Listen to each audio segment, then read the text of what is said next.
The Choice of the Princess. A beautiful princess lived in Inaba.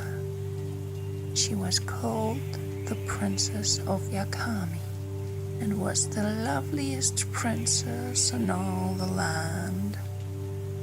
Her skin was like velvet, her hair was dark as night, and her eyes were as bright and soft as the stars. She was sweet as well as fair, but willful, and when they said, "A princess you must marry," she replied, "The time has not yet come. I see nowhere in Inaba the man who may be my lord." At this, the court was in despair. The princess would not marry until she was quite ready. That the counselors knew. They had not counseled the little pretty willful princess for nothing. Had the king, her father, lived, it might have been different. But he was long since gone, and the queen mother could do no more with the princess than could the wise men of the kingdom. Early in her life, the princess had learned that there was just one thing she could say which no one could answer. She had only to look very sweetly at whoever was trying to persuade her to do something, and then, with a dainty little smile, say simply, "But I don't want to." That was all. No one, not even the wisest of the counselors, had ever found an answer to that. It was a strange state of affairs, for all the little princesses before had been gentle and sweet and had done just what they were told.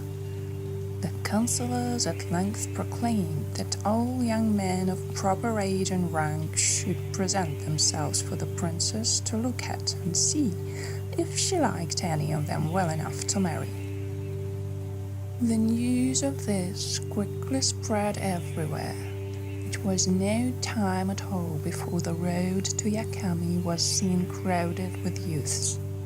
There were youths tall and short, fat and thin, handsome and ugly, and each hoped he would be the favored suitor. Among others, there came 81 brothers, each of whom had seen the picture of the princess and wished to win her. These brothers were of noble family, but the youngest was the only one who was really noble. He was as brave as Yoshitume. 80 of the brothers were ugly and jealous of one another. It seemed as if they could agree upon nothing in all the world except treating the youngest meanly. They despised him because he was so good and gentle and never rude or quarrelsome. The 81st brother never complained. He tried to please his brothers, and when he found that he could not, he stayed away from them as far as possible. When, therefore, they went to wait on the princess, he lingered at the back of the train, for his brothers scoffed at him and made him carry their burdens as if he had been a servant. The 80 brothers went proudly ahead. As they toiled up a mountainside, they came upon a poor little hare stretched out upon the grass. All his fur had been pulled out, and he was ill and wretched. "Let me tell you what will cure you," said one of the brothers with a wicked laugh to his companions. "Go down to the sea, bathe yourself in the salt water, and then run to the top of the hill. The wind god of the hilltop will cure you, and your fur will grow again." "Thank you, noble prince," said the hare, and as the 80 brothers turned away laughing, he hurried to the seashore.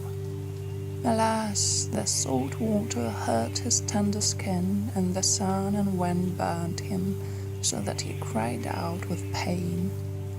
The 81st brother, trudging along with his brother's bundles, heard the cry and hurried to see if someone was hurt. "Poor little fellow," he said pityingly, "what is the matter?" "Your voice is kind, your face is kind, and I feel that you have a kind heart," said the hare. "Perhaps you can help me if I tell you my story." "I will gladly do so if I can," said the 81st brother. "I was born in the Isle of Orkney," said the hare. "When I grew up, I longed to see the world, but I knew not how to reach the mainland. After a long time, however, I thought of a way. Great numbers of crocodiles were in the habit of coming to the beach to sun themselves.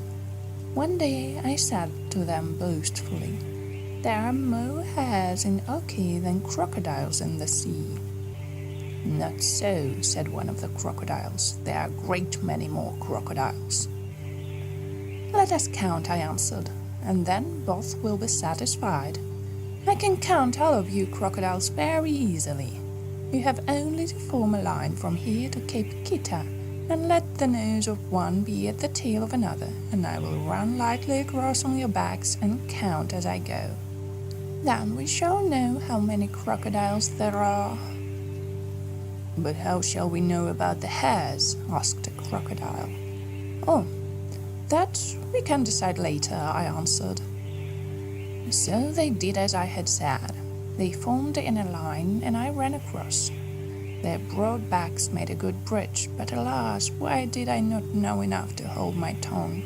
As I jumped from the last crocodile to the bank, I cried, 'I have fooled you well. I don't care how many crocodiles there are. I only used you as a bridge to reach the mainland.' But just as I said this, the last monster grabbed me with his teeth and tore off all my fur. 'You deserve to be killed,' he said, 'but I will let you go. In future, do not try to deceive creatures bigger than yourself.' Indeed, he was quite right, said the 81st brother. 'You were well paid for being deceitful, but I am very sorry for you.' 'Let me finish my story,' said the hare, hanging his head at this rebuke. 'As I lay here, smarting with pain, a train of princes passed by. One of them told me to bathe in the sea and run in the wind. I did so, and that is what put me in this painful state. Now what can I do, for I can hardly bear my suffering?' 'It must have been my 80 brothers whom you met,' said the prince. 'I must try to help you, since they have been so cruel. Go and bathe in the fresh water of the river. Then take pollen from the reeds and rub yourself with it. Your skin will heal, and your fur will grow again.' 'Thank you, most noble prince,' cried the hare. 'You are as good as your 80 brothers are evil. You will find that I am not ungrateful,' and he hastened to the river. Soon he felt quite well, and he hurried away, scarcely waiting to bid the prince goodbye. The 81st brother smiled to himself as he thought, 'He is not so grateful as he pretended.' Then he went out to the court. The hare, however, was already there. He had heard the talk about the wedding of the princess, and he saw how he could serve the one who had been kind to him. One of the hare's brother was a handsome little fellow who had been given to the princess, and who was a great favorite at the court. So the hare of Inaba hurried to his brother and told him his story. 'Now, to help my prince to wed your princess,' he said. 'Two such kind souls should dwell together and make the world happier.' 'Trust me,' said his brother, who had grown wise since he came to the palace and had learned court ways. So when the 80 brothers presented themselves before the princess, dressed all in their finest array, she received them scornfully and sent them all away. 'Your faces smile,' she said, 'but your hearts are cruel, and I will have none of you.' But when the 81st brother presented himself before her golden throne, she stretched forth her hand and said, 'Good heart and true, I will share my throne with you, and you alone.' Then was the 81st brother glad, and all the people rejoiced, and the little hare danced merrily on 2 legs and said, 'You see now, dear prince, that I am not ungrateful, for it is due to me that you are the choice of the princess.